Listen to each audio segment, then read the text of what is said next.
Si comme moi vous êtes toqué de gastronomie, je vous invite à découvrir les coulisses du restaurant Auguste, tout près de l'Assemblée nationale. Suivez-moi.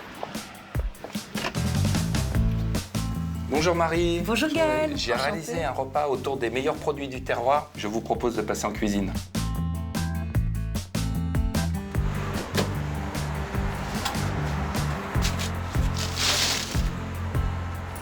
Bonjour. Bonjour. Bonjour. La livraison du pain. Qu'est-ce que tu nous as prévu pour ce soir, pour commencer avec les huîtres? On est parti sur le pain de campagne au levain naturel. Marie? Il est tellement beau, je crois que je vais peut-être le garder pour le bœuf. Et après pour le roquefort? Alors pour le roquefort, il y avait un pain aux figues, Ouais. ici, qui est préparé. Superbe. Et ici, il y a un pain aux noisettes. Ah ouais, c'est vraiment de la haute Voilà. couture, là, ce que Alors tu ça, m'as fait, là, je sais même pas quoi choisir. Bah, je vais oui. prendre Sur la raisin, noisette, raisin noisette, je crois. noisette toastée. Oh là là, Ça sent bon. Hein. C'est bon, tout hein? croquer dedans. Voilà. Assez épaisse. Merci. Pas mal, t'es content de mon travail? Superbe. Ça te plaît? Parfait. Huîtres de thau en gelée d'eau de mer, poire sweet sensation et réfort. Marie, on va commencer par l'entrée avec des huîtres de thau. C'est un produit haut de gamme, travaillé comme un grand cru. Et ça se trouve où, Thau? Thau, c'est un étang. En Méditerranée, près de Sète. Mais alors comment ça se passe avec les marées pour les huîtres? Et bah, tout simplement, on reproduit le phénomène des marées en sortant les huîtres de l'eau au moins une fois par jour. Ce sont des huîtres creuses, on les déguste. Ah bah avec plaisir. Il y a plusieurs tailles. Alors les 0 sont plus grosses que les 2 et 3. Oui, exactement. Pour les huîtres, plus le numéro est petit, plus les huîtres sont grosses. Là, regardez, ce C'est sont déjà, des ouais. huîtres superbes de Méditerranée avec une coquille très dense, gorgée d'eau de mer, une nacre, regarde, splendide. Ouais. Et là, pour la recette, je vais le remettre en gelée d'eau de mer avec quelques petits accompagnements. L'huître va être accompagnée de poires Sweet Sensation, qu'on reconnaît bien par leur robe rouge et or. Tu peux voir que la chair est très ferme et il y a beaucoup de jus là qui sort. Et là, je vais couper des dés qu'on va faire mariner dans du jus de citron jaune pendant une dizaine de minutes. Mais pas trop non plus. Et là, je vais disposer la crème de réfort. Marie, l'huître est terminée et pour l'accompagner, on va déguster un champagne Joseph Perrier blanc de blanc extra brut. Et en plus, millésimé 2010. Évidemment avec modération. Bien sûr.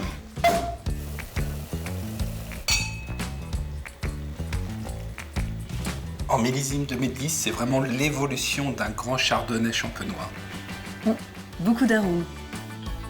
Cette huître est très iodée, elle a un léger goût de noisette et légèrement sucré. C'est pour ça que je l'accompagnais avec des poires justement.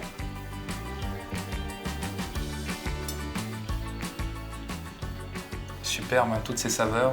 J'espère que ça t'a plu. Ah, c'est excellent. Et alors c'est vrai que c'est très iodé. On a encore le goût qui reste en bouche Oui, longtemps. ça c'est très puissant. Ouais. C'est la gelée d'eau de mer aussi qui vient derrière de l'eau de l'huître, voilà, tout naturellement.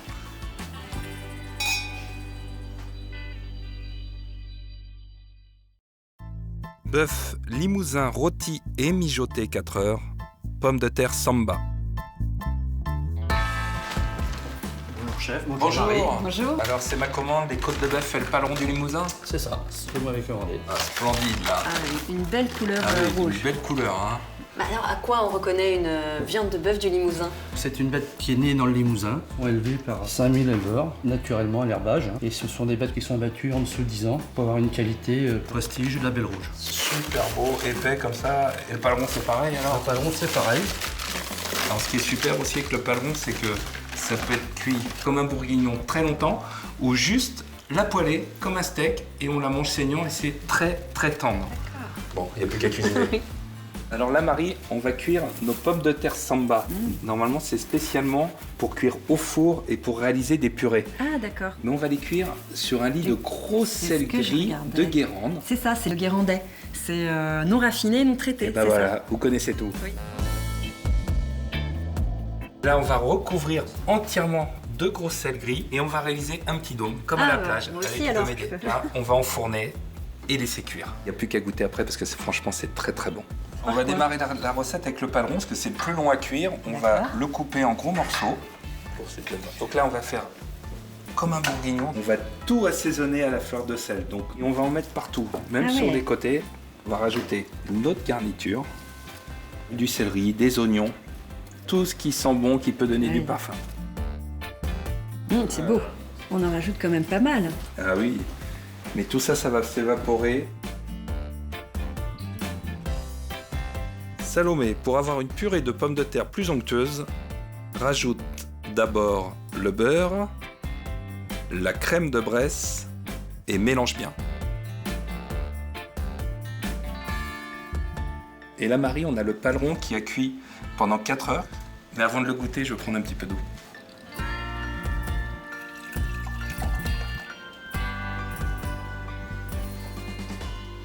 On l'a réduit avec le jus de cuisson et émietté juste comme ça. Et là, on va finir avec la chantilly de pommes de terre samba parfumée au foin et cuite dans le gros sel. Et on ajoute dessus toujours de la pomme de terre mais qui a été frite, comme des petites pailles. On va démarrer nos côtes de bœuf du Limousin. Pour les rôtir. Un peu d'ail, des herbes et au four 30 minutes.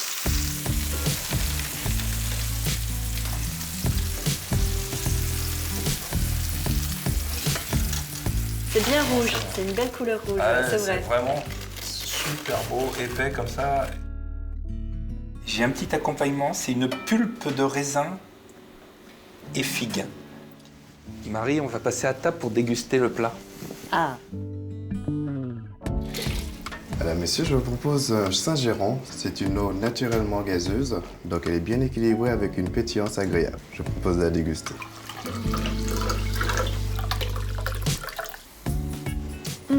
C'est très très doux. Ah oui, c'est d'une extrême finesse.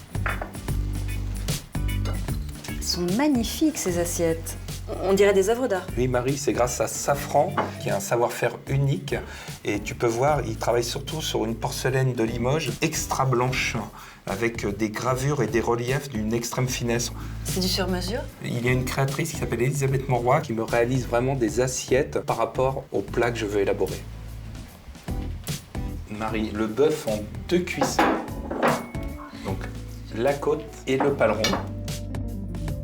Alors, vous avez le vin d'Alsace Pinot Noir de 2013. Le Pinot Noir est d'origine bourguignonne. C'est le seul cépage rouge autorisé en Alsace. C'est un vin léger, frais, aux arômes de cerise, framboise, mûre et au tanin fondu. C'est un cépage, le Pinot Noir, de plus en plus vinifié en rouge. Il a une belle robe sombre et puis il est légèrement boisé. Oui, parce qu'il est élevé en fût de chêne. C'est pour ça qu'on sent ce léger goût boisé. Ce qui est bien, c'est de commencer par la côte de bœuf, mais d'aller tout de suite piocher dans le paleron de bœuf braisé. Et là, tu as cette pomme de terre légère, une pomme de terre superbe avec un très bon goût.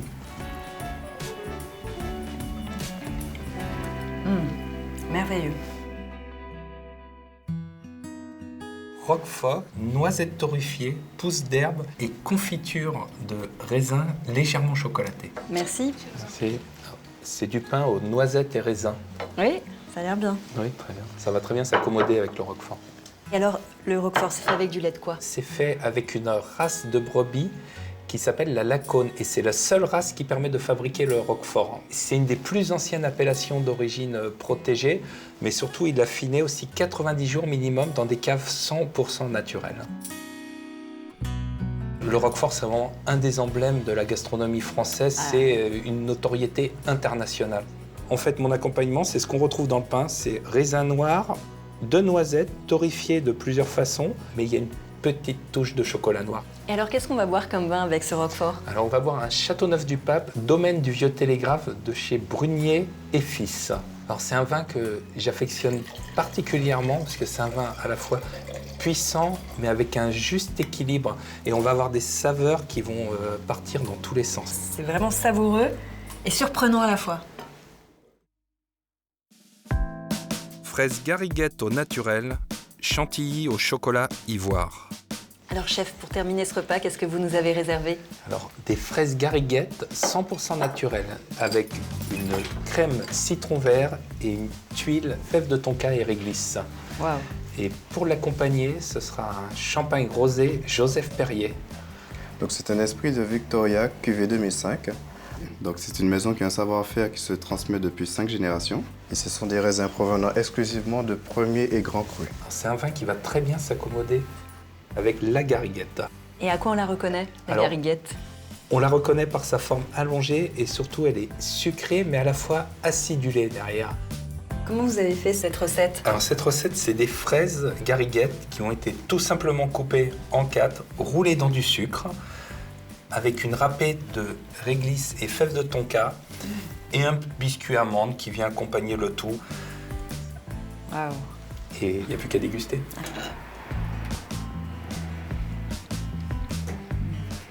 Un mélange délicieux. Et en plus, on retrouve tous les arômes du plat dans ce champagne rosé Joseph Perrier. Merci encore Gaël pour ce merveilleux repas. Merci à toi. Merci.